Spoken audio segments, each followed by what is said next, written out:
حضرت آدم علیہ السلام اس زمین پر اللہ تعالیٰ کے پہلے نبی ہیں، کیونکہ جس انسان پر اللہ تعالیٰ کی طرف سے فرشتے کے ذریعے وحی نازل کی جاتی ہے اس انسان کو نبی کہا جاتا ہے، اور جس مقدس انسان پر وحی کے ساتھ ساتھ جدید شریعت بھی نازل کی جائے وہ مقدس انسان رسول کہلاتا ہے۔ حضرت نوح علیہ السلام کا دنیا میں سب سے پہلا رسول ہونے کا پتہ ایک حدیث سے چلتا ہے۔ صحیح مسلم میں حضرت ابو ہریرہ کی ایک روایت میں حضرت نوح کے بارے میں ارشاد فرمایا گیا کہ نوح علیہ السلام کو زمین پر سب سے پہلے اللہ کا رسول بنایا گیا۔ مورخین کے مطابق حضرت آدم کے 2500 سال گزر جانے کے بعد حضرت نوح کی پیدائش ہوئی۔ اکثر تاریخ دانوں کے مطابق آپ بابل کے اس شہر کے اندر پیدا ہوئے جس علاقے میں حضرت نوح سے پہلے حضرت ادریس نبی رہ چکے تھے۔ حضرت نوح علیہ السلام حضرت شیث علیہ السلام کی 9ویں اولاد ہیں۔ آپ علیہ السلام کے والد کا نام لامک ہے جو متوشالح کے بیٹے ہیں، جبکہ حضرت نوح کی والدہ کا نام کیشوش بنت برکابیل ہے۔ حضرت عبداللہ بن عباس روایت کرتے ہیں کہ اللہ تعالیٰ نے حضرت نوح کو 40 سال کی عمر میں نبوت عطا فرمائی۔ آپ علیہ السلام کو نبوت ملنے سے پہلے زمین پر شیطان کا راج تھا۔ ابلیس نے اولاد آدم کو کفر و شرک میں بھرپور طریقے سے مبتلا کر رکھا تھا۔ گھر گھر کے اندر بتوں کی عبادت کی جاتی تھی۔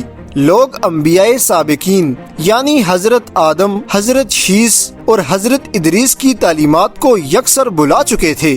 اولاد آدم کی نافرمانیاں اور شیطان کی مکاریوں نے کرۂ ارض کو کفر و شرک اور بے حیائی کی غلاظتوں سے بھر دیا تھا۔ ادھر آسمان میں فرشتے اہل زمین کی مدہوش حالت اور شیطان کی کامیابیوں پر حیران تھے۔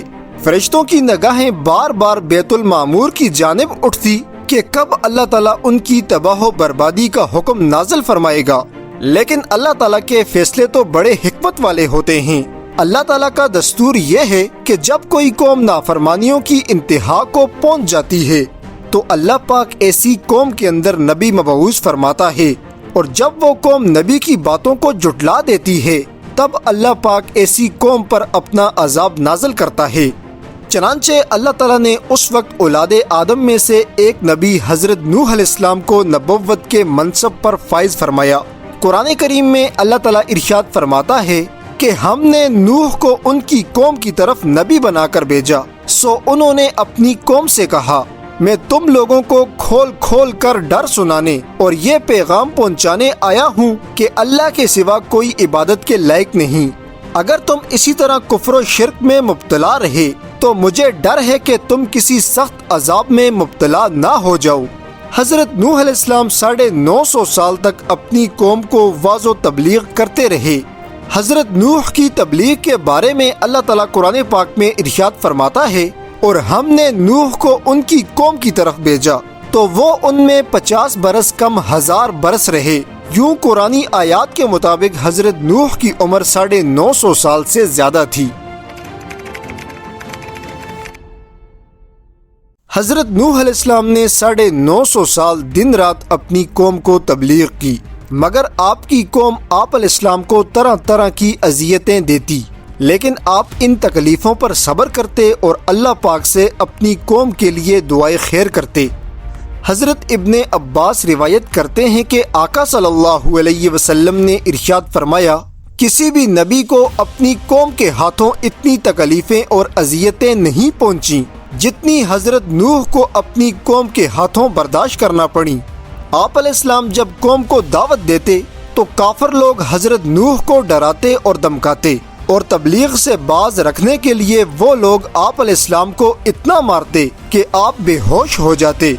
ایک دوسری جگہ حضرت ابن عباس بیان کرتے ہیں کہ قوم نوح حضرت نوح علیہ السلام کو اس قدر مارتی کہ آپ بے ہوش ہو کر گر جاتے، پھر قوم کے لوگ حضرت نوح کو ویران مقام پر ڈال دیتے اور وہ لوگ خیال کرتے کہ اب حضرت نوح کا انتقال ہو چکا ہے، مگر جب آپ علیہ السلام کو ہوش آتا تو آپ دوبارہ اپنی قوم میں آ کر ان لوگوں کو راہ حق کی طرف بلانے میں مصروف ہو جاتے۔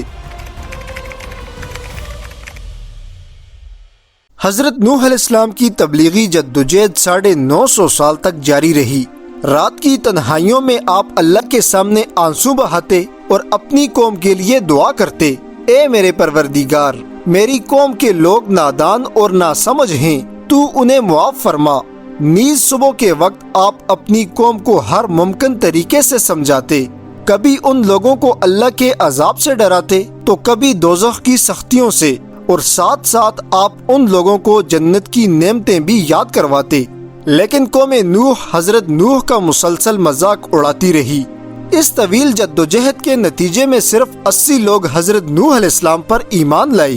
950 سال کے اس دورانیہ میں حضرت نوح علیہ السلام نے ایک بار بھی اللہ پاک سے اپنی قوم کے بارے میں شکایت نہیں فرمائی، مگر آخر کار طویل اور سخت ترین کاوشوں کے بعد وہ لمحہ آ گیا کہ جب آپ نے قوم سے مایوس ہو کر اللہ تعالیٰ کے سامنے اپنی قوم کی شکایت کی۔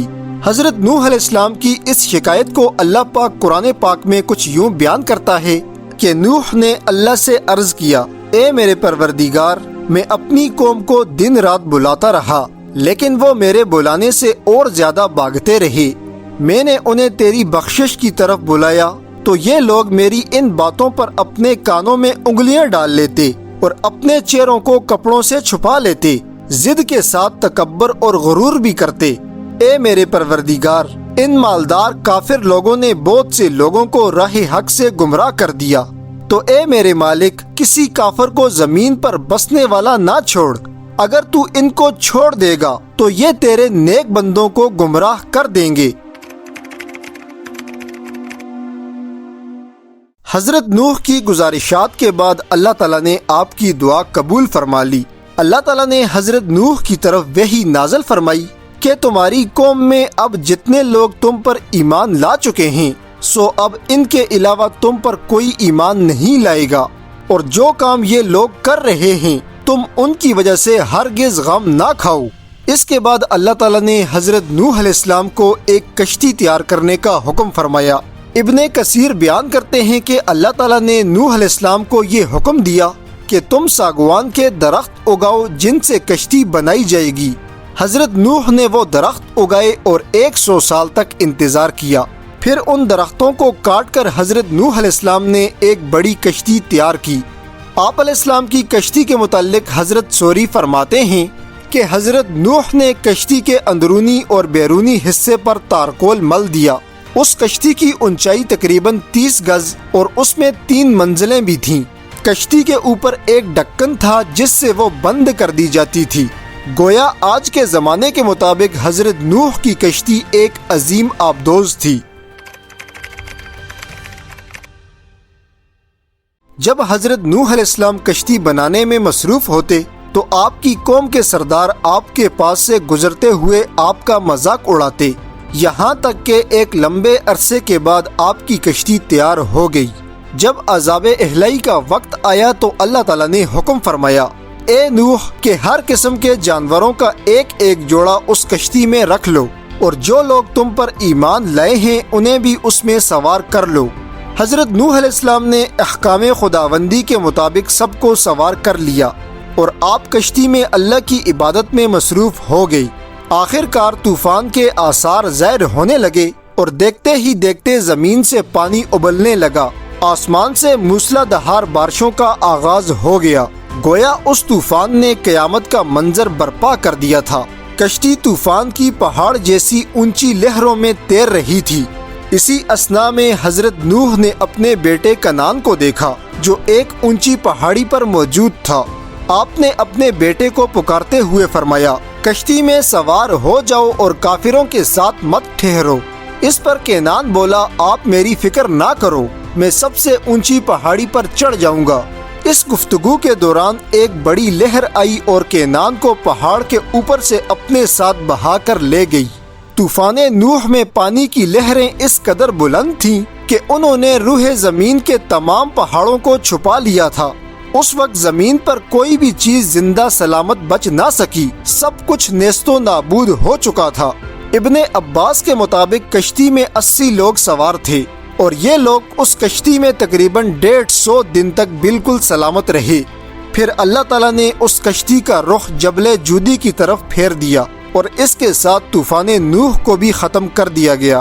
حضرت نوح علیہ السلام جودی پہاڑ سے اتر کر زمین پر آئے اور آپ نے ایک بستی تعمیر کی جس کا نام سامانین رکھا گیا۔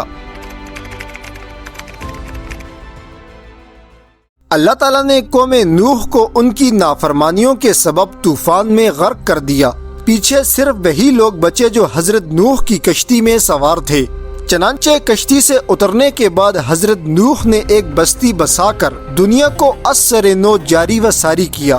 اس لیے حضرت نوح علیہ السلام کو آدم ثانی بھی کہا جاتا ہے۔ دوستو، ویڈیو پسند آئی ہو تو چینل ضرور سبسکرائب کیجیے۔